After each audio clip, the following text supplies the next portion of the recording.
This bonus episode features writer, director, and cinematographer Whit Ingram. Find her on Instagram and TikTok at wittyfilmgirl or at wittyfilmgirl.com. And welcome, everybody, to a bonus episode of the IndieEye Film Awards podcast. I'm Matt. Dre is not with me, but I am going to be speaking with Whit Ingram, who I will introduce here in a moment. But I just wanted to take a second to touch base with anybody who hasn't listened to IndieEye, and you might want to know, what the heck is IndieEye Film Awards? Well, what we are is a monthly online film festival competition, and we do a podcast every month to discuss some of the submissions and winners of that particular month. IndieEye is well into its second year, and we have a handful of really cool bonus episodes, including a recent bad review special that's really long, but you should check it out.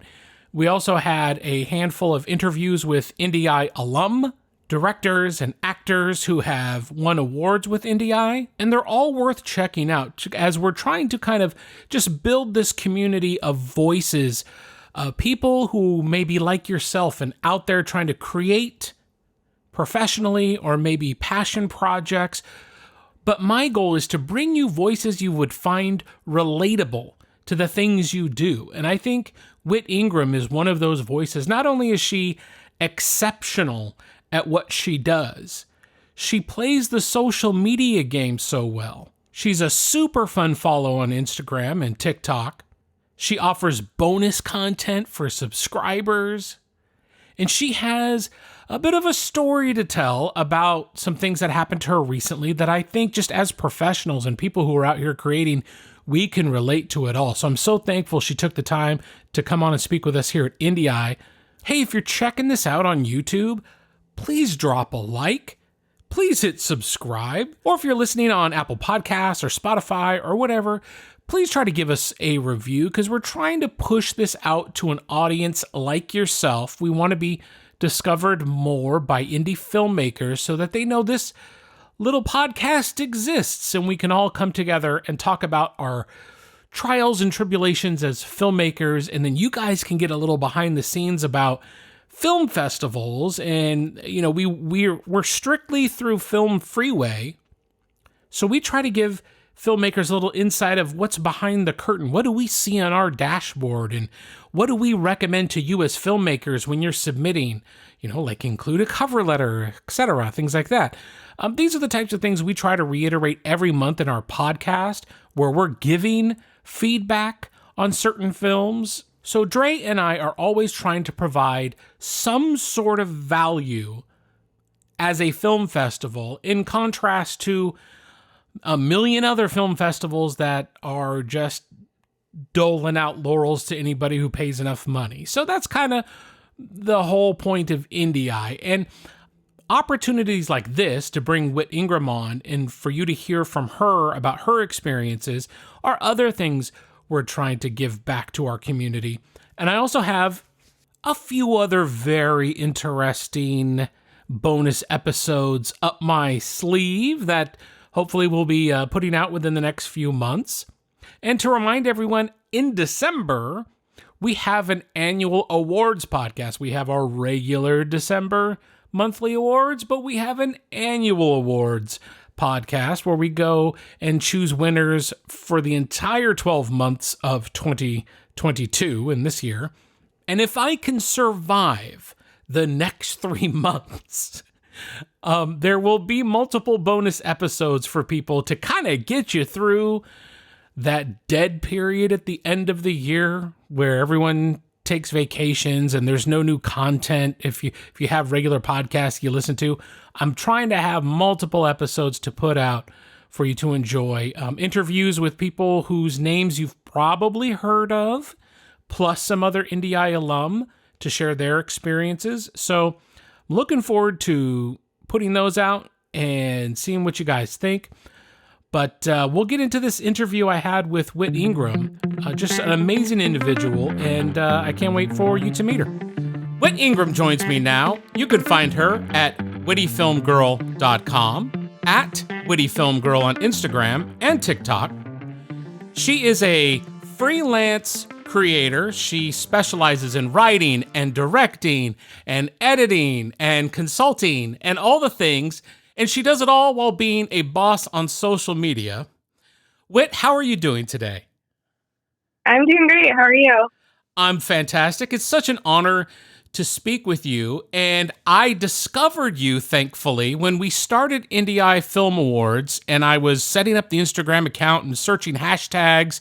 I came across your account and it was so fun that I had to follow it. And then more recently, I just started following you from my personal account because I didn't want to miss the things you were posting. It looks like you put so much thought and effort into the reels and the stories. And it's fun to see you at work and doing and saying things that we're all comfortable with and familiar with and laugh about.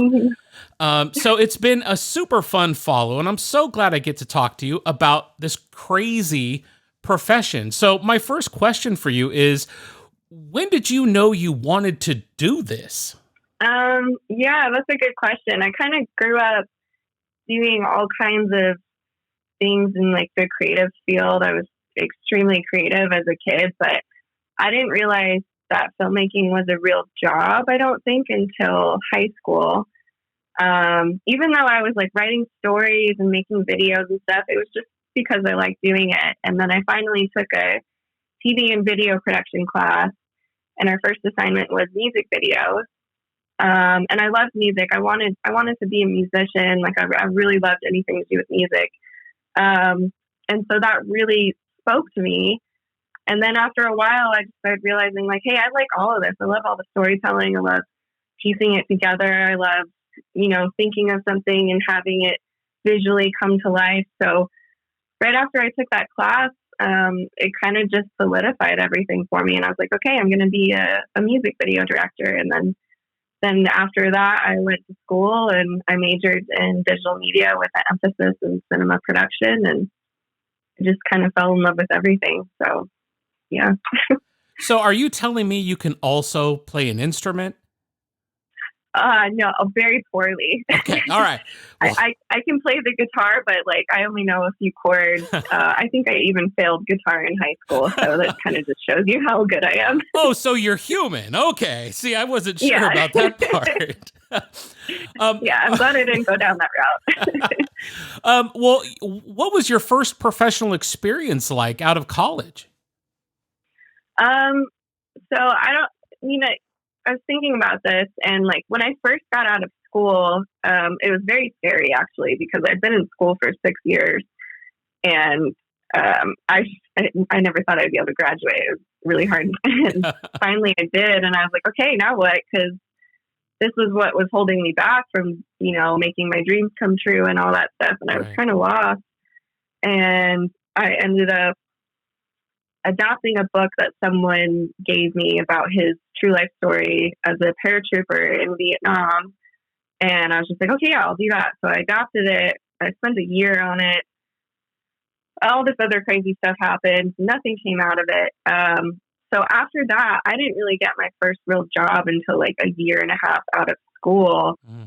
And it was as a camera operator for fitness videos. And they would hire me to drive up 2 hours to stay in a hotel for a week, and I would just camera operate all these different fitness videos for the whole week. And it paid really well, and I was just really excited that it was in film, and I did that for a few months, and that kind of slowed down. And then I just decided I was going to freelance because I had to move back home. So I was like very, privileged to be able to not worry about rent at the moment. Sure. I was like, hey, I'm going to really give this a shot. And so I just started freelancing and just networking, looking for work anywhere I could get it. Wow. Well, what a great gig to get to do that, the fitness and the camera operating stuff. What kind of camera was it? I just have to ask. It was a Black Magic studio camera, I think. Okay. Trying to think. It was a few years ago. Yeah, well, gosh, it's tough to work with Blackmagic, in my opinion and experience. I've got a 6K Pro sitting over on the shelf, and I hardly ever touch it. It's awesome, but with no stabilization and stuff, and I'm like, I grab my Sonys. But That's really awesome. So what inspires Whit to create? I really started with music. Like everything kind of goes back to music. I write to music. Like anytime I listen to music, it's super inspiring to me. And I think growing up, since I was like a middle child and I had a lot of feelings and I had depression and anxiety and like a lot of things that I was trying to express, and I didn't really know how to express myself effectively, and music really spoke to me, and anything artistic really spoke to me because I was just yearning for something something different than outside the norm. And for some reason, I just would constantly want to do something weird or make weird art or write stories or dance or anything like that. And I think a big part of it is just me being selfish and wanting to express myself. Hey, that's not selfish. That's perfectly normal. It's fun. Well, in having, these feelings that you have when you're younger and you're trying to express yourself and you're doing all this creating, I can relate to that. I was in a very similar situation. Were there any sort of favorite movie genres or favorite types of music or maybe directors that you connected with that you felt kind of channeled your energy the best? I kind of liked everything. I remember when I was really little, I loved Labyrinth. Oh, yeah?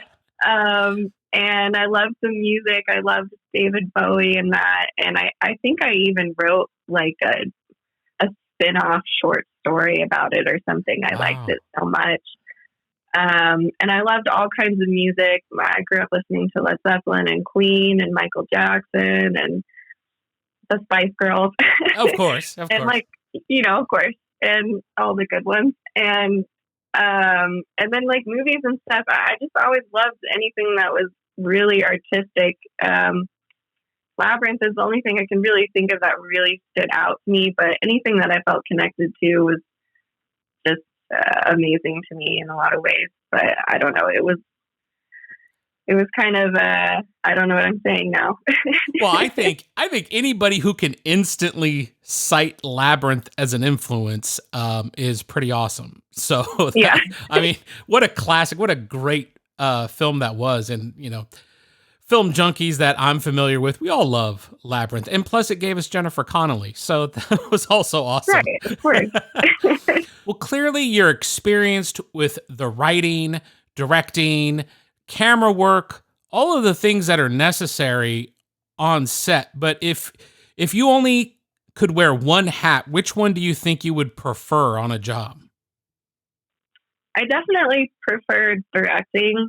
I like seeing a vision in my head and having it to come to life. And I just like having that, I don't know if control is the right word, Right, but I yeah. like being able to create and being in charge of making those decisions. I love the collaborating aspect as well. I love working with actors and crew, and I grew up doing sports and dance, so I've always had that team player mentality.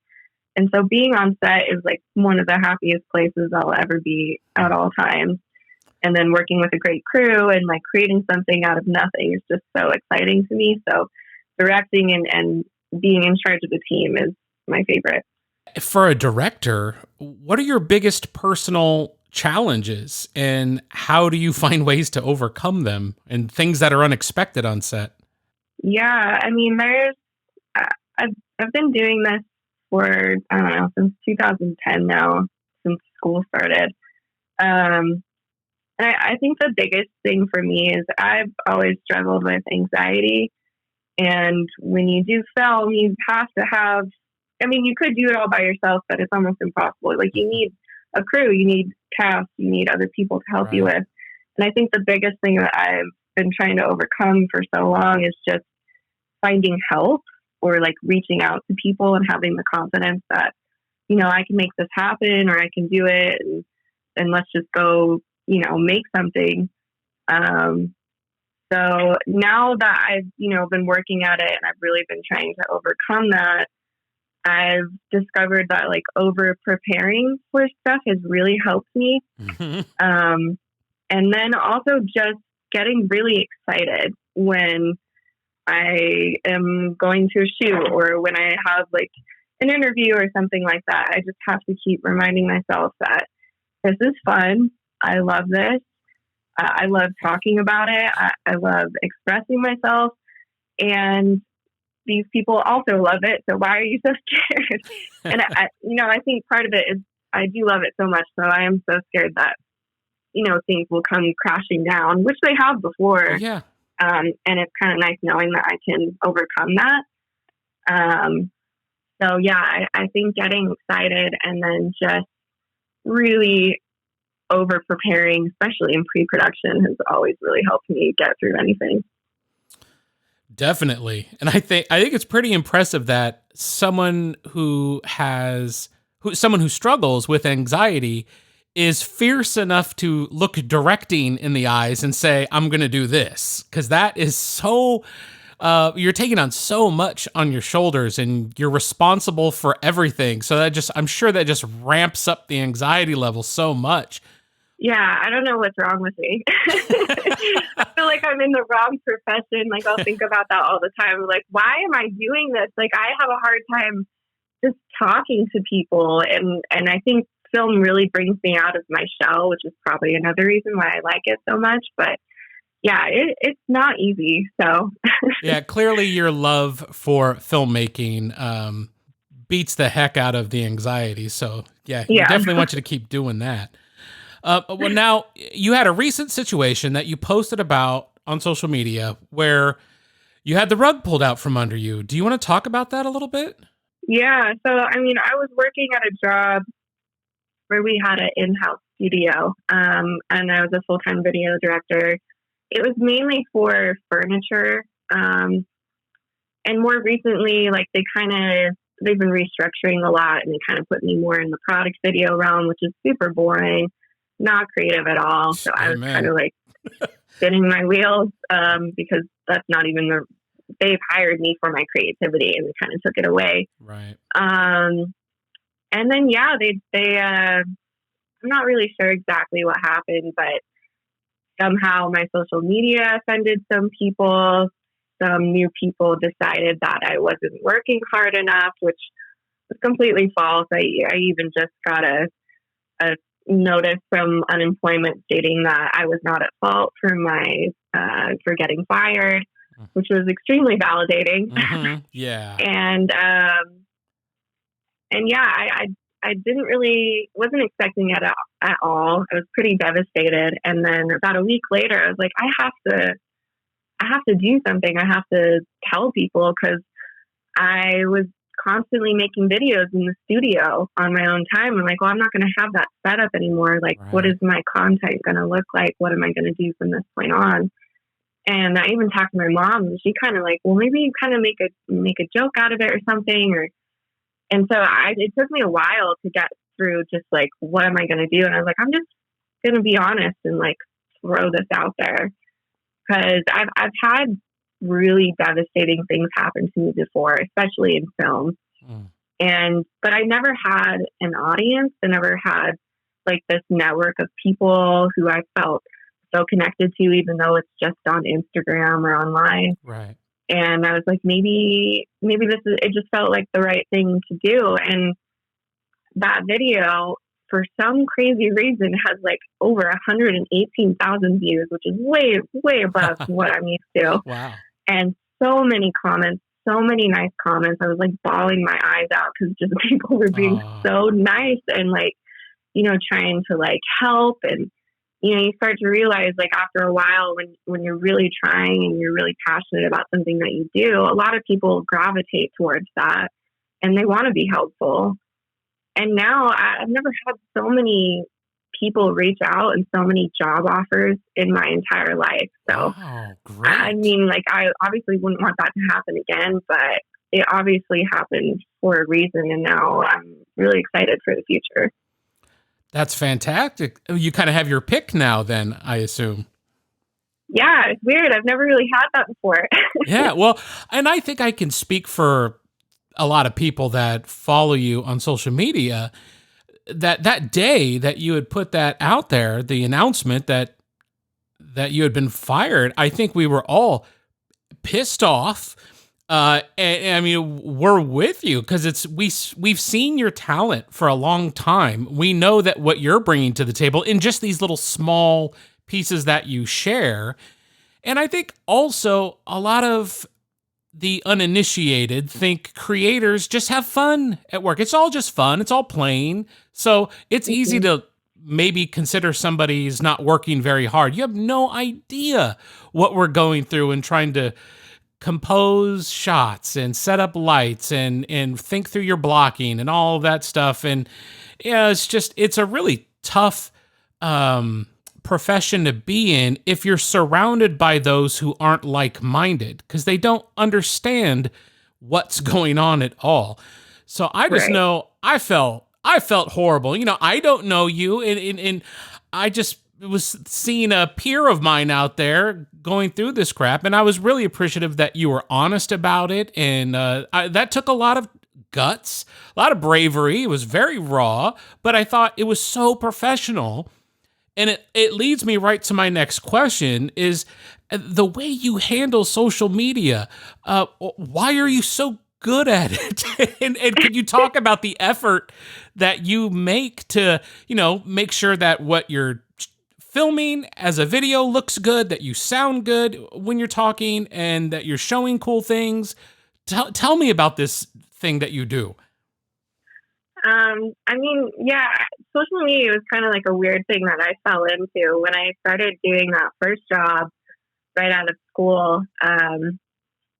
I think I took a pic. I wasn't supposed to take pictures on set, so I didn't really show a lot at all. But I took a picture of me holding a camera one day and I posted it, and I got a lot of attention. I think I had 500 followers or something. I got a lot of attention, and I was like, huh.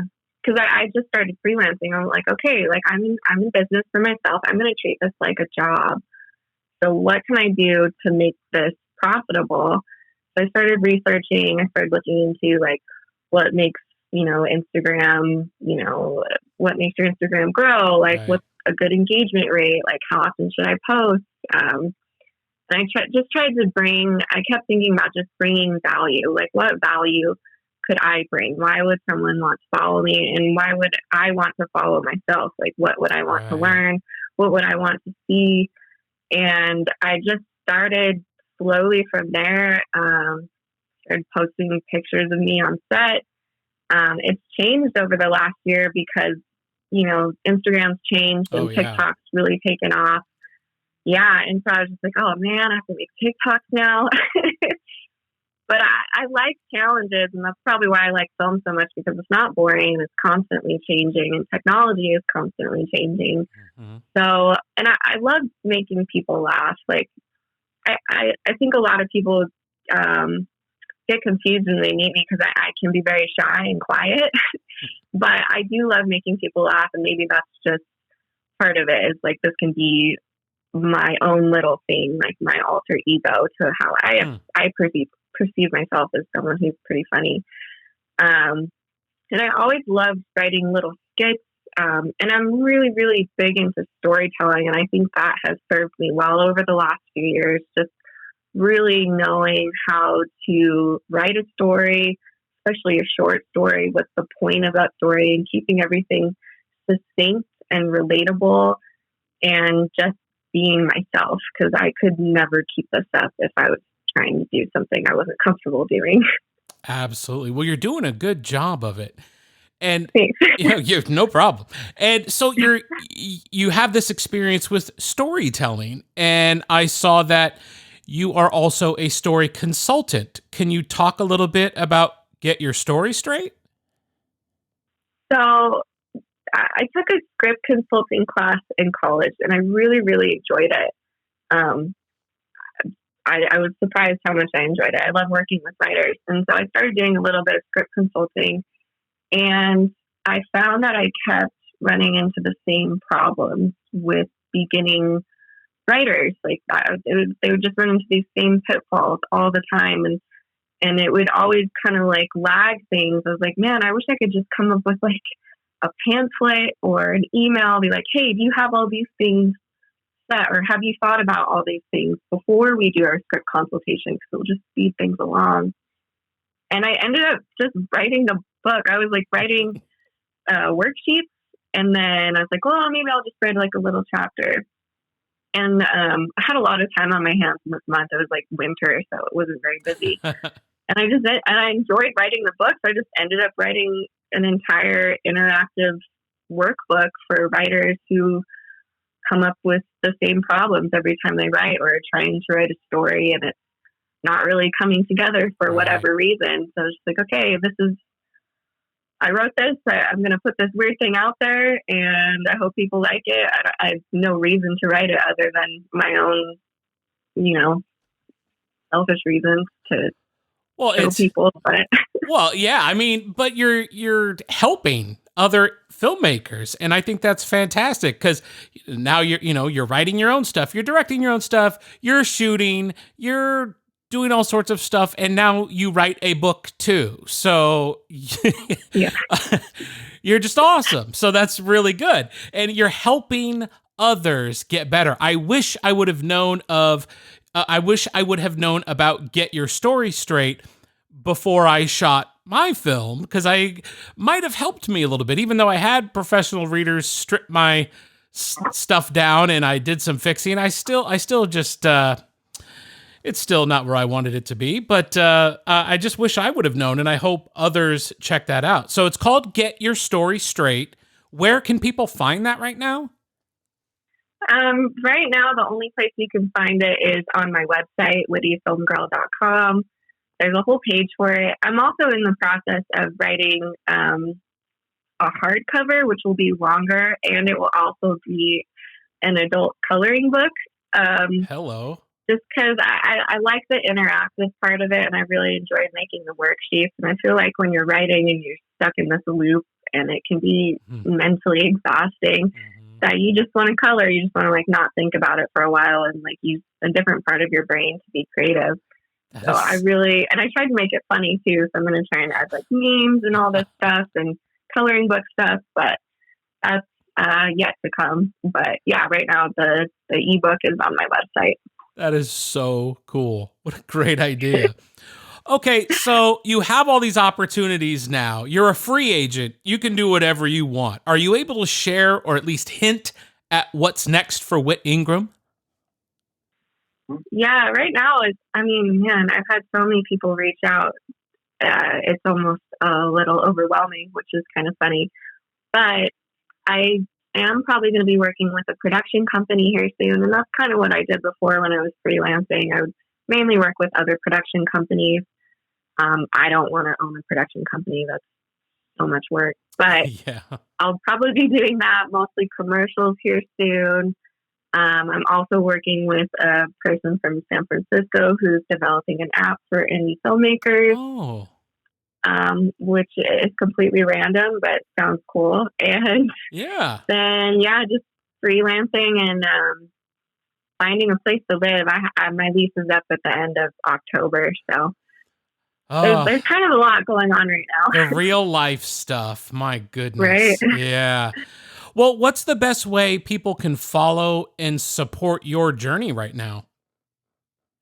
The best place is Instagram at wittyfilmgirl, and then TikTok. I did just start subscriptions on my Instagram so people can get more exclusive content.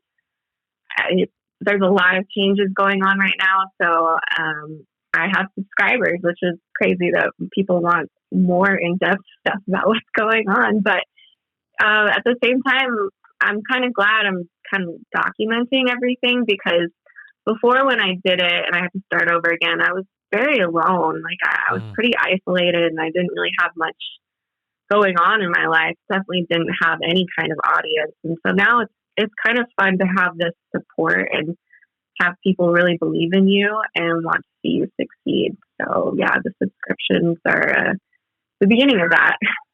So follow at Witty Film Girl on Instagram and be a subscriber. Have a little class, show some love, and be a subscriber. And that's the way we can help our friend here, Whit Ingram. Whit, thank you so much for being with me on this call so that we could have this little conversation for our IndieEye Film Awards audience. Is there anything you want to talk about that I didn't bring up? I mean, I think the biggest thing, like why I started my social media and why I put myself out there so much is because I craved to have a connection with other people online and to see how they get through this filmmaking journey, because not one person has the same journey. Right. And there is no real path to being a filmmaker. You could go to school and be successful. You can not go to school and be successful. And there's so many different avenues you can take. And so I just really love the aspect of telling people to keep going and to keep going after your dreams, because good things happen. I've been at this for over 10 years now, but I really think I'm just starting to get somewhere, and I wouldn't take back those years for anything in the world, because this is all worth it. I think that's about as relatable as it gets. I really appreciate Whit being open and honest and vulnerable and sharing about her experience. I just think that's relatable to so many of us out there in this competitive, high emotion area of creating. And, we get the rug pulled out from underneath us with a client, and it could be, freelance one gig thing where you're counting on that check, or maybe you've spent the check already and things fall through. But just in this world of creating, it's very unstable. There are plenty of gigs where, it's a salaried created or a salary position creating things. And those are great. That's the goal, right? But if you find yourself struggling with those same kind of things, just know you're not alone. And that's what IndieEye is for. We're just trying to be an echo to talk back to everybody and let you know you're not alone out there. So thanks for listening to this bonus episode of the IndieEye Film Awards podcast. Again, please take a second and give it a like if you're listening on YouTube. Subscribe and listen to the new bonus podcast we have coming, or our monthly edition where you can get a lot of feedback just by listening to the feedback from other people's films. Listen to what film festivals say about these films, and maybe that will help you improve or take a different direction with what you're doing. And if you're not sharing this podcast with all your filmmaking friends, then I'm just completely offended. But all right, thanks again for listening, and thanks again to Whit Ingram for taking her time to speak with me and share with everybody. Keep hustling, keep grinding, keep creating. Find more information about our guest in the description box of this episode. If you'd like your project discussed on the podcast, go to IndieEyeFilmAwards.com and submit to our open monthly competition. Find us on Instagram and YouTube. IndieEye Film Awards. Thanks for listening to this bonus episode of the IndieEye Film Awards podcast.